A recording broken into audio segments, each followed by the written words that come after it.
So they've got access to the full $21 billion in the ATM.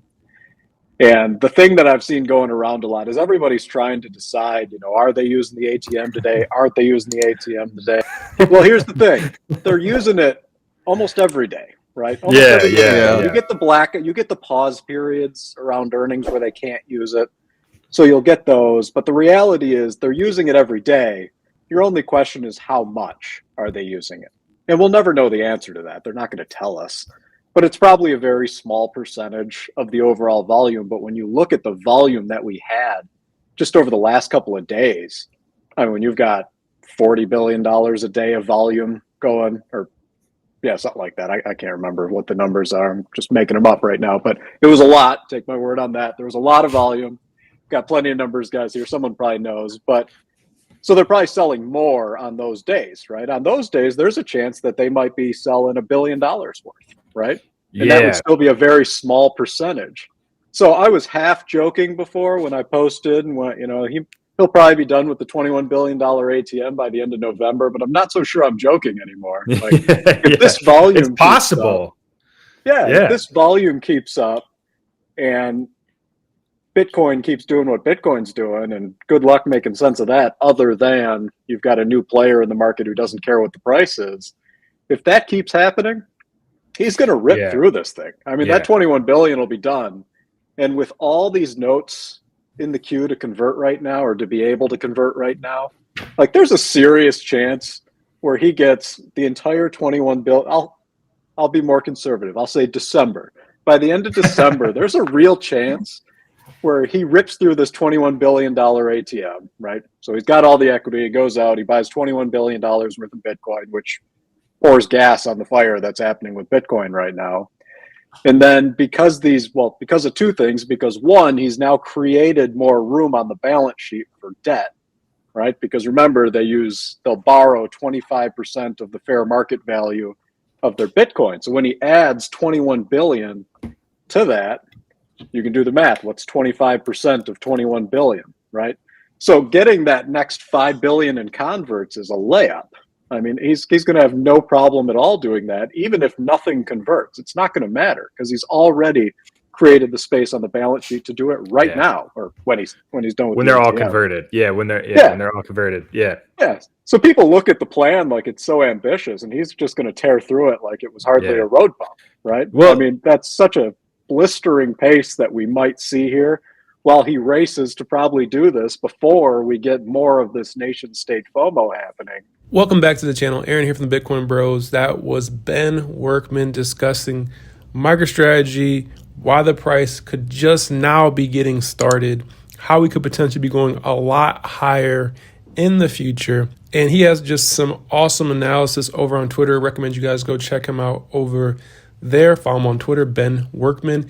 And at the end of the video, we're also going to be checking out a clip from him. He's going to be discussing the power of selling covered calls with MicroStrategy and how that could potentially help you retire in the future by generating an income off of your MicroStrategy stock. So if you've done very well MicroStrategy, you definitely want to stick around to the end. I'm going to get into some updates here, Bitcoin MicroStrategy, and then we'll go ahead and get into that clip. But go ahead and like and subscribe. We have new Bitcoin, crypto, MicroStrategy content coming out every single day. And we can see here from Peter Schiff, he's finally catching on, guys. He says the higher the price of MicroStrategy stock, the more shares Saylor can sell. The more shares he sells, the more Bitcoin he can buy. The more Bitcoin he buys, the higher the price Bitcoin rises. When the price of Bitcoin goes up, the share price of MicroStrategy goes up more. When does it end? Peter Schiff is finally starting to understand Bitcoin, MicroStrategy, crypto. And it's funny because he's been tweeting more and more about Bitcoin over the past couple of months as Bitcoin has been going up. I personally think that Peter does have a little bit of Bitcoin. He even has his own ordinal on the Bitcoin blockchain. So I think he just kind of plays there, but I think he definitely owns some BTC there. But huge news here. Trump will be nominating Howard Lutnick as the Secretary of Commerce.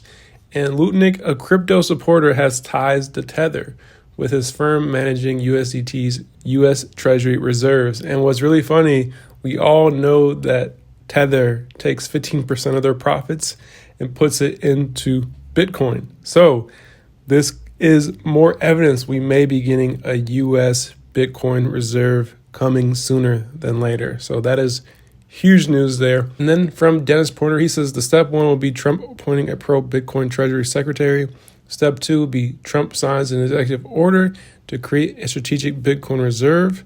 Step three, the Treasury absorbs the Bitcoin held by the U.S. Marshals and places it into the exchange stabilized fund at the Treasury. Step four, Treasury continues to add Bitcoin to the strategic Bitcoin reserve. Step five is then getting that bill passed by Senator Loomis to then buy 1 million Bitcoin. This is the playbook for the United States. Whether this happens or not, I don't know. But if it does, expect the price of Bitcoin, expect the price of MicroStrategy to rise very rapidly. And if you guys haven't already, make sure to check out our Patreon. We give you guys calls every single day. You can see just the other day we did a MicroStrategy 400 call with a November 22 expiration. That was on Monday.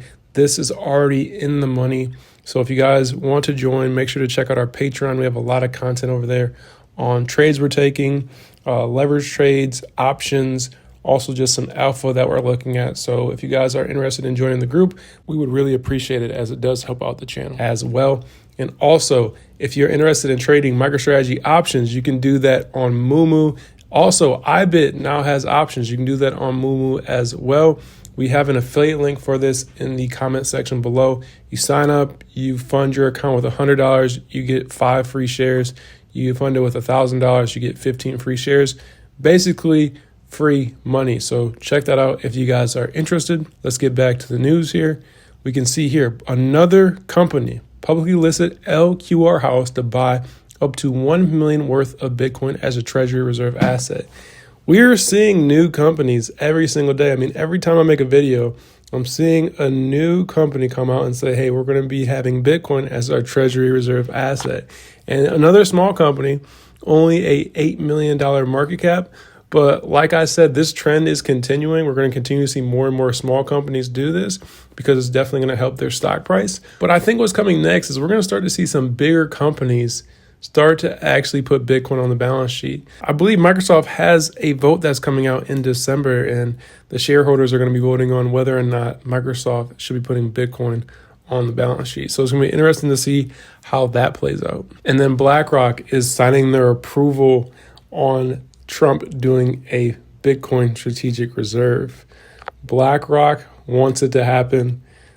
There's a lot of talk about Trump being pro-crypto. He's looking to buy his own crypto exchange and backed. The strategic Bitcoin reserve may happen, guys. If it does, the price of Bitcoin next year is just going to go absolutely insane. And there's going to be other countries that are going to follow suit. And El Salvador is just going to be sitting back laughing at everybody because they've been doing this for the past couple of years and they already have their stack. So it's really interesting to see all this play out. Just a couple of years ago, everyone was saying that the United States was going to ban Bitcoin. We didn't really know where the United States stood on crypto and Bitcoin, but it's now looking like we're going to be embracing it. We could be the crypto and Bitcoin hub of the world. But I do want to get into this clip here from Ben Werkman. Highly recommend you guys check this one out. Make sure to like and subscribe for more content just like this. We're bringing Bitcoin, MicroStrategy, crypto videos to you every single day. But let's go ahead and get into this clip. Let me know what you guys think about this in the comment section below. Here's some perspective on the options pricing right now. And we talked about this a little bit yesterday, right? But like right now, I'm on looking at the June 20 expirations. And so, we don't ever talk about selling here, but if you were going to sell calls, like say you needed money for something right now, and you were going to sell calls to raise it. If you had 1,000 shares of MicroStrategy, which I know is a lot of shares, but say you had 1,000 shares, you can go all the way out to the end of the chain, which is $760 strikes now. So you would have to sell your shares to someone for $760 if it was beyond that. For that, you could collect $5,800 per contract. So if you had 1,000 shares, you get 10 contracts. That means the premium you'd collect today is $58,100 for the price of MicroStrategy, to more than double from where it's at now by June, right? Like that's pretty crazy. Like you still get a huge gain between now and June, right? I mean, when you're so conditioned to look at the S&P 500 and hope that you get 9% in a year, right? Like you're selling a more than 100% out of the money call option by June, which I'm not doing, by the way, because I think this can get way nuttier anyways. But like for a lot of people, this is going to be the ultimate value in owning these shares long term, is that there are ways to access substantial amounts of capital from the value that this volatility brings, right? While they're pricing Yield. this volatility higher and Yield. higher. Sure. Like Chris, those yeah. are real opportunities, right? I mean, that's someone goes out and needs a new car. Like you still keep 100 and whatever it is, 115% upside, and you collect $5,800 today. And your worst case scenario is you more than double the money you've got, and then you lose it in 7 months. Like that's pretty crazy. I don't think a lot of people get that yet. But as MicroStrategy price gets higher and higher and higher, if you just hold on to your shares, that number gets bigger and bigger if the volatility stays. It's So insane. like this is a really desirable stock to just own, because even if you don't need it now, like that option's still going to be there down the road. There's nothing he's done that shows me that volatility is going to die off anytime soon. I mean, look at what he's doing. But the point with the covered calls, right, is I know we all talk about holding stuff and never selling it and, yada, yada. But that's not reality for most people, myself included. There's things I'm going to do with some of this money. But when you look at, like, if you go out and sold 2027s right now, like these 760s, January 2027s, if you had 1,000 shares, you could collect 117 grand today, right? It's a lot of money. But think about what happens if this mania kicks off. And then you could sell it out. Like there's a chance we're owning 1,000 shares, just selling covered calls. If this thing 3 or 4X's, could buy you an average sized home for cash in the United States. Like if you don't understand how crazy that is. So hey, you want right now get out of this 17, 3X the price, and then go sell it deep out of the money. Your worst case is the stock more than doubles over that period of time, and you have to sell it at that doubled price, but you just took the premium and you went and bought a house free and clear in the US. Like that's power using your assets. So it's important for people to spend time learning from people like Soleil and all these other guys out here. I mean, that's where I spent a lot of my time figuring this out. Is it's not a tool you want to use all the time because it makes you nervous, but there's times when you can really make that tool count. And that's one of them, right? If you can get yourself out from like mortgage debt, the burden of that for a lot of people, that's a huge sigh of relief. And buying 1,000 shares didn't cost you all that much a little while ago, right? So there's a scenario where this is one of the most important assets you're holding in your portfolio because of that optionality to go do things like just collect premium. And if it gets there and the price isn't more than doubled, you just keep the shares anyways. No harm, no foul. But you took the money and you bought a house or you bought a car or whatever. Like there's ways to really improve your life. So